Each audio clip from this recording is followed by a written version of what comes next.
నమస్కారం. మీ విజయ్ కుమార్ కంట. తిరుమల, తిరుపతి, కనకదుర్గమ్మ వారి ఆలయం, అలాగే శ్రీశైలం మల్లన్న, ఇంకా అనేకమైనటువంటి ప్రముఖ ఆలయాలు, అన్నవరం, ఇంకా చాలా ఆలయాలు ఉన్నాయి మన ఆంధ్రప్రదేశ్లో.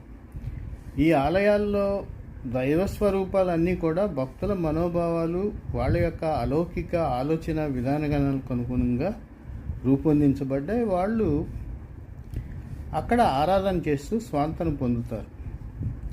విఐపి దర్శనాల పేరుతో, ప్రత్యేక దర్శనాల పేరుతో వాళ్ళు రూపొందించుకుని వాళ్ళు ఆరాధించే దేవుడి దగ్గరికి సామాన్య మధ్యతరగతి వర్గాల వాళ్ళని వెళ్లకుండా ఆపటం, గంటల తరబడి పోలీసు నిఘాలు, బందోబస్తులు కరెక్ట్ కాదు. విఐపి దర్శనాలు అనేవి ప్రముఖ పుణ్యక్షేత్రాల్లో తీసేయాలి.